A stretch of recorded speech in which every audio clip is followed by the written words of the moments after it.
నేర్చుకొనుటకు నీ యొద్ద యేసు కూర్చుండి విందునయ్యా.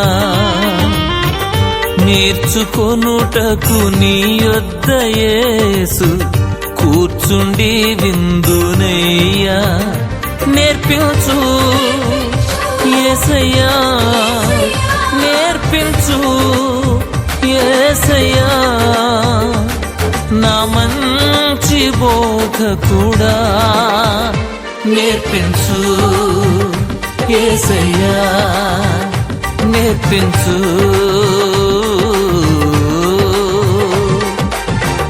నేర్చుకొనుటకు నీ యొద్ద యేసు కూర్చుండి విందునయ్యా. దేవుని పరిశుద్ధమైన నామమునకు మహిమ ఘనత ప్రభావములు కలుగుగాక. ప్రభువైన యేసుక్రీస్తు నామములో మీ అందరికీ శుభాలు వందనాలు తెలియపరుస్తున్నా. ప్రియ దేవుని బిడ్డలారా, మీరందరూ కూడా దేవుని మహదైశ్వర్యం చొప్పున ఆయన సన్నిధిలో ఆయన రెక్కల చాటున మీరందరూ కూడా క్షేమంగా ఉన్నారని, సంతోషంగా ఉన్నారని, ప్రభుతో కలిసి జీవిస్తున్నారని సంతోషిస్తూ ప్రభు నామాన్ని మహిమపరుస్తున్నా. నేటి పరిశుద్ధ లేఖన భాగాన్ని చదువుకుందాం. బైబిల్ గ్రంథంలో నుంచి మత్తయి రాసినటువంటి సువార్త 11వ అధ్యాయము 29వ వచనాన్ని చదువుకుందాం. మత్తయి సువార్త 11వ అధ్యాయము 29వ వచనం. నేను సాత్వికుడును దీన మనసు గలవాడును కనుక మీ మీద నా కాడి ఎత్తుకొని నా యొద్ద నేర్చుకునుడి, అప్పుడు మీ ప్రాణములకు విశ్రాంతి దొరుకును. మీ ప్రాణములకు విశ్రాంతి దొరుకును. నా యొద్దకు రండి, నా కాడిని ఎత్తుకోండి, నా యొద్ద నేర్చుకోండి.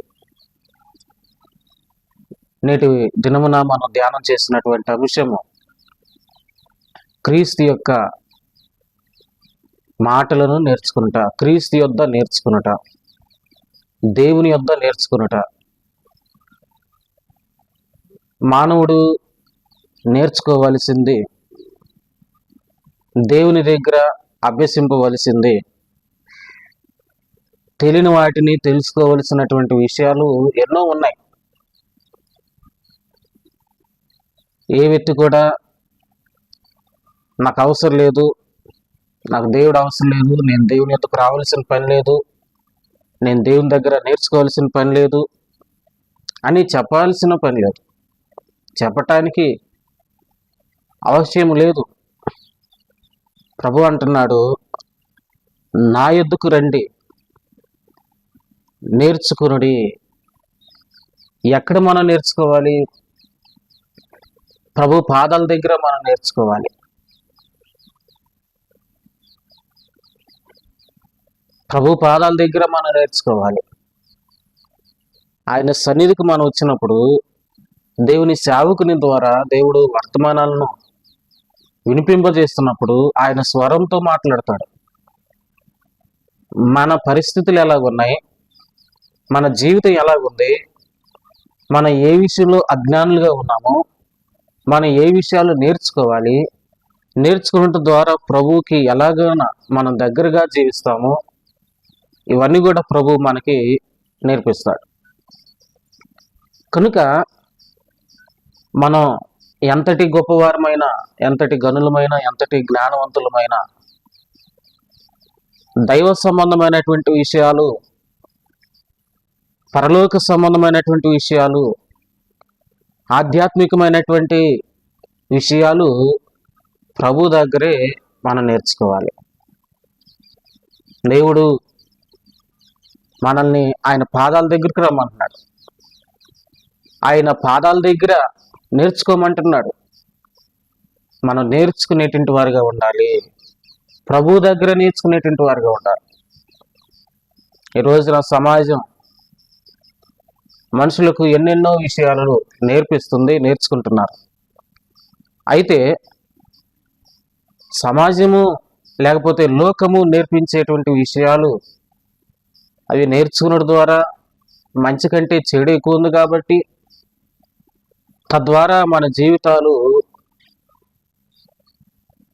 నష్టములోకి, ఇబ్బందుల్లోకి కొనసాగేటువంటి అవకాశాలు ఉంటున్నాయి. అయితే దేవుని యొక్క వాక్యం మనం నేర్చుకుంటే, ఆయన పాదాల దగ్గర నేర్చుకుంటే, నీకేం కావాలో, నువ్వు ప్రభు దగ్గర ఎలా ఉండాలో ఆయన నేర్పిస్తాడు. మొదటిగా ఆయన పాదాల దగ్గర నేర్చుకోవాలి. మరొక విషయాన్ని ఇక్కడ మనం గమనించినట్లయితే, యెషయా గ్రంథము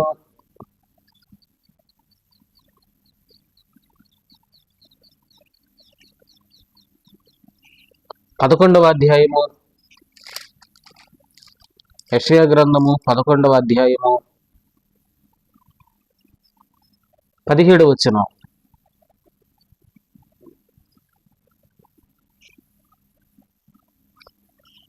యెషయా గ్రంథము 1వ అధ్యాయము 17వ వచనం. కీడు చేయుట మానుడి, మేలు చేయుట నేర్చుకునడి. న్యాయము జాగ్రత్తగా విచారించుడి, హింసించబడు వానిని విడిపించుడి. తండ్రి లేని వానికి న్యాయము తీర్చుడి, విధవరాలి పక్షమున వాదించుడి. ప్రభు మనం ఏ విషయంలో నేర్చుకోవాలి అనేటువంటి క్రమంలో భాగంగా ఏమి చేయమంటున్నాడంటే, కీడు చేయట మానుకోవాలి, మేలు చేయట నేర్చుకోవాలి. మేలు చేయట, మనుషునికి మేలు చేయటం ఈ అలవాటు, ఈ బుద్ధి లేదు. ఒకరికి హాని తలపెట్టాలి, ఒకరికి కీడు తలపెట్టాలి, ఒకరిని సమస్యల్లో నెట్టివేయాలి. ఇవన్నీ కూడా ఎక్కడ నేర్చుకున్నారంటే అపవాది దగ్గర నేర్చుకున్నారు.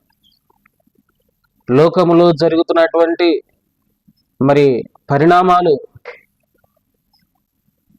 వాయుమండలానికి అధిపతి అయినటువంటి అపవాది దగ్గర నుండి నేర్చుకుంటున్నారు.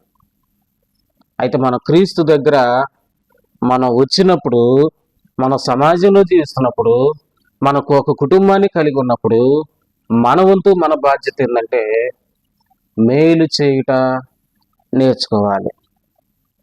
మేలు చేయుట నేర్చుకోవాలి. మొన్నటి దినమున జాలిగల మనసు అనేటువంటి మాటను మనం ధ్యానం చేస్తూ ఉన్నప్పుడు, యాజకుడు కానీ, లేవీయుడు కానీ వారికి మేలు చేయాలనేటువంటి తలంపు వారి మనసులోకి, హృదయాల్లోకి రాలేదు. కానీ సమరయుడు తన విలువైనటువంటి సమయాన్ని హెచ్చించి తన పట్ల జాలి చూపించి మేలు చేశాడు. మన లాభాన్ని ఆశించి మేలు చేయటం, అందులో ఎలాంటి న్యాయం లేదు. మనము మేలు చేసినప్పుడు ప్రభువే దానికి తగినటువంటి ప్రతిఫలాన్ని మనకిస్తాడు. కనుక మేలు చేయటం అనేది ప్రాముఖ్యం. మేలు చేయటం నేర్చుకోవాలి. ఒకవేళ మేలు చేయటం నీకు సామర్థ్యం లేదా, మాట వలన సహాయం చేయి, ఏదైనా సలహా ఇచ్చి సహాయం చేయి. కానీ కీడు చేయటం మాత్రం కొనసాగించద్దు. కీడు చేయటం మానాలి. బైబిల్ గ్రంథంలో మరొక విషయాన్ని మనం ఇక్కడ జ్ఞాపకం చేసుకున్నట్లయితే, ద్వితీయోపదేశ కాండము 14వ అధ్యాయము 23వ వచనం.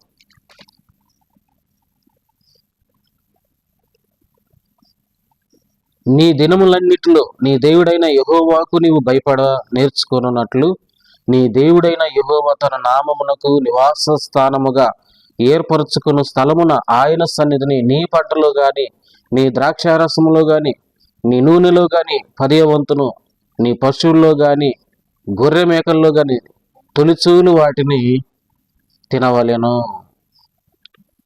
ప్రభు మనకి జ్ఞాపకం చేస్తున్నటువంటి ప్రాముఖ్యమైనటువంటి మాట ఏంటి? నీ దేవుడైన యెహోవాకు నీవు భయపడ నేర్చుకున్నట్లు. మనం ఎవరికి భయపడాలి? మన దేవుడైన యెహోవాకు ప్రభు అయినటువంటి క్రీస్తునకు,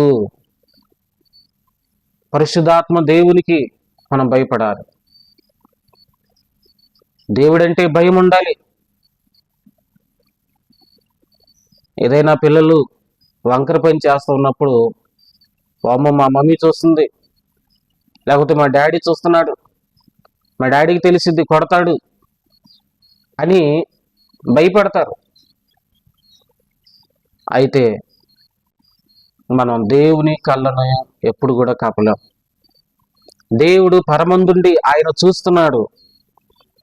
నీ వైఖరి, నీ ప్రవర్తన, నీ ఆలోచన, నీ ఉద్దేశాలు, నీ తలంపులు ఎలాగున్నాయో అవన్నీ కూడా ప్రభువు గమనిస్తూ ఉన్నాడు. అందుకే మనం నేర్చుకోవాల్సింది, మనం దేవుడైన యెహోవాకు భయపడినట్లు నేర్చుకోవాలి. దేవుడంటే భయం ఉంటే చర్చి మానరు. దేవుడంటే భయం అంటే ఆయన చెప్పిన మాట వింటారు, చేస్తారు. దేవుడంటే భయం ఉన్నప్పుడు దేవునికి వ్యతిరేకమైన క్రియలు ఏది కూడా చేయరు. నా దేవుడు ఆకాశం ముందు ఉన్నాడు, ఆయన చూస్తున్నాడని వనకాలి, భయపడాలి. మన దేవుడైన యెహోవాకు భయపడటం నేర్చుకోవాలి, భయపడటం నేర్పించాలి. తల్లిదండ్రులుగా పిల్లలకు నేర్పించాలి. భార్య భర్తలు వారు ఒకరినొకరు దేవునికి భయపడుతూ నేర్చుకోవాలి. కుటుంబంలో ఉన్నటువంటి సభ్యులందరూ కూడా మరి దేవుడైన యెహోవాకు భయపడటం నేర్చుకోవాలి. అంతేగాని నా ఇష్టం వచ్చినట్టు నేను జీవిస్తా, నాకు నచ్చినట్టు నేను బ్రతుకుతా, నా జీవితం నా ఇష్టం అని హెచ్చుగా మాట్లాడటానికి జాగ్రత్త. నీ దేవుడు నీ మాట వింటున్నాడు, ఆలకిస్తున్నాడు. నువ్వు మాట్లాడేటువంటి ప్రతి మాటను ఆయన గమనిస్తున్నాడు. నీ దేవుడైన యెహోవాకు భయపడటం నేర్చుకోవాలి. చివరిగా యెషయా గ్రంథములో మరొక మాటను మనం చూస్తే, యెషయా గ్రంథము 26వ అధ్యాయము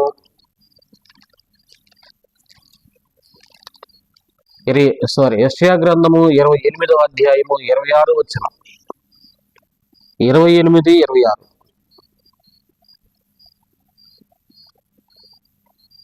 వాని దేవుడే తగిన క్రమము వానికి నేర్పి ఉన్నాడు, ఆయన వానికి ఆ పని బోధించుచున్నాడు. నువ్వు ఎప్పుడైతే దేవుని దగ్గరకు వస్తావో, నేర్చుకోవాలనేటువంటి మనసుతో వస్తావో, దేవుని యందు భయము కలిగి ఉండడం నేర్చుకోవడానికి ఎప్పుడైతే నీవు ఆశ కలిగి ఉంటావో, అప్పుడు దేవుడు ఏం చేస్తాడంట, తగిన క్రమము వానికి నేర్పుతాడు. తగిన క్రమము నీకు నేర్పుతాడు. నువ్వు నేర్చుకోవాలి. ప్రభు దగ్గర ఎన్నెన్నో విషయాలు ప్రతిదినము మనం నేర్చుకోవాలి. నేర్చుకునేవాడు ఎదుగుతాడు. నేర్చుకునే మనసు కలిగిన వారు ఎంతకైనా వర్ధిల్లుతారు, గొప్పగా దీవించబడతారు. అందుకే ప్రభు దగ్గరకు రా, దేవుని యందలి భయము నేర్చుకోవాలి, తగిన క్రమము నేర్చుకోవాలి, ఆయన పాదాల దగ్గర నేర్చుకోవాలి, మేలు చేయటం నేర్చుకోవాలి. మనము మన హృదయాలను ప్రభుకి అర్పించాలి. కనుక మనము దేవుని యందలి భయము కలిగి భక్తి కలిగి జీవించటానికి, ప్రభు దగ్గర ఎలవేళ నేర్చుకోవడానికి, ఆయన సన్నిధికి క్రమముగా రావటానికి దేవుడు అట్టి కృపా దీవెనలు మెండుగా దయచేయను గాక. ఆమె ప్రార్థన. పరిశుద్ధుడు మహోన్నతుడు మా తండ్రి, ప్రేమ కలిగిన దేవా, మీకు వందనాలు. నా యొద్ద నేర్చుకునుడి అని మీరు చెప్పారు. నేర్చుకోవడానికి నాయన మనసును మీరు కలుగు చేయండి. నేర్పించే దేవుడు మీరు మంచి బోధకులు. ఏ విషయాల్లో నేర్చుకోవాలో నాయన మీరు మాత్రమే తగిన క్రమాన్ని నేర్పేటువంటి దేవుడిగా మీరున్నారు. కనుక అటు విషయంలో మీరే సహాయం చేయండి. నాయన ఇదిగో ప్రభువా, అయా నీ వాక్యాన్ని వింటున్నటువంటి వారు, అయా తండ్రి నీ యందు విశ్వాసం ఉంచిన వారు, ప్రభువా వారి వ్యక్తిగత జీవితంలో, కుటుంబ జీవితంలో ఏ పరిస్థితుల్లో, ఏ అక్కరలో, ఏ అవసరంలో ఉన్నారు నువ్వు ఎరిగిన దేవుడు నాయన. తప్పకుండా వారి అవసరాలను, అక్కరలను మీ నామంలో తీర్చే నాయన సంతోష సమాధానాలతో మీరు వర్ధలింపచేయమని మహిమగంత ప్రభావాలు మీకు చెల్లిస్తే యేసుక్రీస్తు దివ్యమైన నామములో ప్రార్థించబడుకున్నాను తండ్రి. ఆమె తండ్రి కుమార పరిశుద్ధాత్మ త్రియేక దేవుని ఆయన కృపా సమాధానాలు మీకు తోడుగా ఉండి నడిపించును గాక.